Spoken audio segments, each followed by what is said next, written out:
on va pouvoir démarrer cette journée internationale. Et pour ce faire, je vais appeler messieurs Didier Reboul et Emmanuel Vey, directeurs généraux adjoints respectivement de la Caisse de Sud-Rhône-Alpes et de Centre-Est. Emmanuel. Merci Laurent. Bonjour à tous et à toutes. Je commence alors. Bonjour à toutes et à tous. Donc Didier Reboul, directeur général adjoint de la Caisse de Sud-Rhône-Alpes. Donc Sud-Rhône-Alpes, Grenoble, Valence, Montélimar pour situer un petit peu le territoire de la Caisse régionale. Et puis ayant eu une expérience à l'international, puisque j'ai eu le plaisir d'être directeur financier d'une banque à l'international du groupe Crédit Agricole, qui n'était pas effectivement la banque qui a le mieux fonctionné, puisque c'était une banque dans un pays en difficulté. C'était la banque grecque, ce qui m'a montré que l'international pouvait être porteur de beaucoup d'espoir, mais que c'était aussi parfois difficile, d'où l'intérêt de cette journée consacrée à l'international, à la fois porteur de beaucoup d'espoir, mais aussi à prendre et à préparer.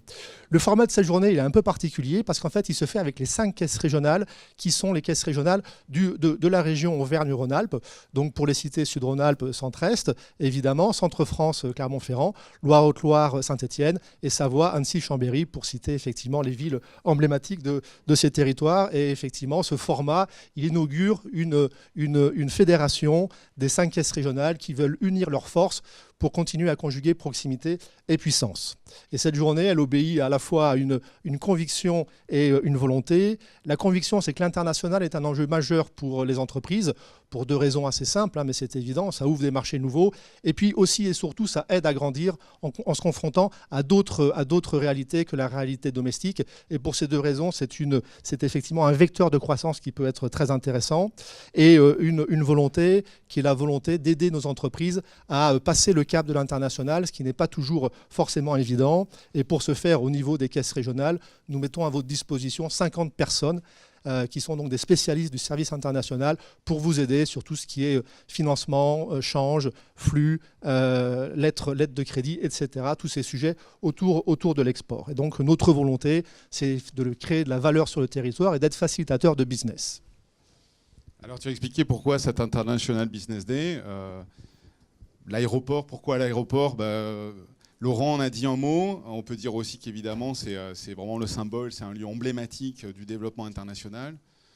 D'ailleurs, à ce titre-là, je ne sais pas si vous le savez, mais les caisses régionales, les 5 caisses régionales se sont unies aux côtés d'entrepreneurs de la région Rhône-Alpes il y a quelques mois pour participer à la privatisation de l'aéroport. On n'a pas gagné. C'est un autre consortium qui a gagné. Mais ce que je voulais juste en rappelant ça, c'était qu'en s'alliant avec quelques fonds d'investissement régionaux et des entrepreneurs de la région, nos caisses régionales en fait, voulaient démontrer qu'un aéroport, c'est un outil très important pour une grande région comme Auvergne-Rhône-Alpes. Est-ce que vous savez qu'Auvergne-Rhône-Alpes, c'est en gros l'équivalent du Danemark ou un peu plus gros que l'Irlande en fait.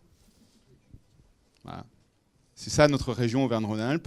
C'est un vrai petit pays à l'intérieur on espère, un grand. Et en fait, dans cette région, évidemment, cette région, pour exister, elle pèse 13% à peu près des exportations françaises, pour dire. Pour exister, elle a besoin d'entrepreneurs dynamiques, d'entrepreneurs qui vont à l'international. Parce que nous, ce qu'on croit, c'est qu'on va aller chercher la croissance avec les entrepreneurs. Et les entrepreneurs, ils ont besoin d'une grande banque. Et ce qu'on voulait vous dire, c'est qu'il y a une grande banque en Auvergne-Rhône-Alpes. Alors, il paraît qu'il y a des affiches qui disent qu'il y a une grande banque en Auvergne-Rhône-Alpes. Nous, on voulait simplement vous parler de ça là. Vous avez une petite plaquette. Et cette grande banque qui s'appelle le Crédit Agricole, sachez-le, vous verrez, il y a quelques chiffres. Et ce n'est pas pour faire les gros bras, c'est pour vous dire qu'en fait, les entrepreneurs ont besoin d'une banque solide et une région, elle a besoin d'une banque solide pour assurer son développement du territoire. Et celle-là, elle compte 4 millions de clients, 11 000 collaborateurs.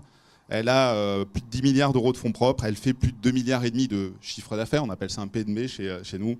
Voilà, donc c'était pour vous dire qu'il y a cette grande banque qui est symbolisée par l'union de ces 5 caisses régionales. Parce que tout en étant une grande banque, on a aussi des centres de décision très proches. Et ces centres de décision, j'espère que vous le savez, comme on est une banque coopérative, et des associés des entrepreneurs. Et j'en profite pour en saluer deux plus particulièrement qui sont avec nous. Ils sont avec nous comme entrepreneurs, mais ils donnent énormément de leur temps au Crédit Agricole, puisque Jacques Ducerf est le président de Crédit Agricole Centre-Est, mais président aussi d'un groupe centenaire dans la filière bois en Saône-et-Loire. Et Bernard Rébier, qui aura l'occasion tout à l'heure de témoigner de son expérience d'exportateur bien connu dans la région et qui nous fait l'honneur d'être le vice-président du Crédit Agricole de Centre-Est. Enfin, merci à tous les deux et qui du coup représentent en fait ces communautés d'entrepreneurs qui nous aident à essayer de faire notre métier le mieux possible pour bien comprendre les attentes des clients. Et quand on parle international, effectivement, on parle opportunité, donc ça peut faire briller les yeux.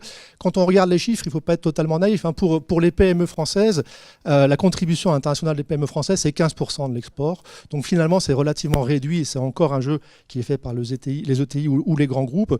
Et sur 100 primo-exportateurs, on les retrouve au bout d'un an toujours exportateurs à hauteur globalement de un quart. Donc effectivement, il y a quand même pas mal, je dirais, de casse, notamment au niveau des PME, sur ces volontés d'exporter, d'où l'importance effectivement de se faire accompagner le mieux possible, d'où l'idée de consacrer une journée entière sur les sujets de l'exportation, évidemment avec les caisses régionales, et puis en unissant les forces du groupe au-delà des caisses régionales, et donc en faisant appel aux équipes de Catherine Edoux, de Crédit Agricole CIB, et donc à tous nos correspondants internationaux présents dans une cinquantaine de pays pour vous ouvrir les clés de compréhension des pays qui vous intéressent en termes d'export.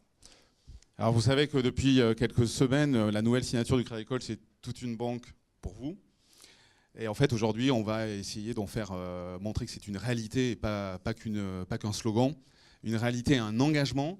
Toute une banque, c'est ce que tu disais, c'est toutes ces caisses régionales, les équipes en proximité, mais aussi la grande banque internationale qu'on est avec notre réseau international. C'est tout cet assemblage qui est toute une banque et pour vous, parce que derrière, vous aurez l'opportunité aujourd'hui, et Laurent va nous en dire plus sur le programme de la journée, d'avoir des échanges personnalisés, chacun avec l'expert de votre choix.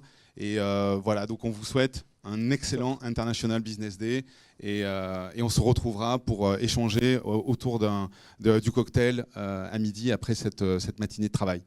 Bonne réunion à tous. Bons travaux, merci beaucoup.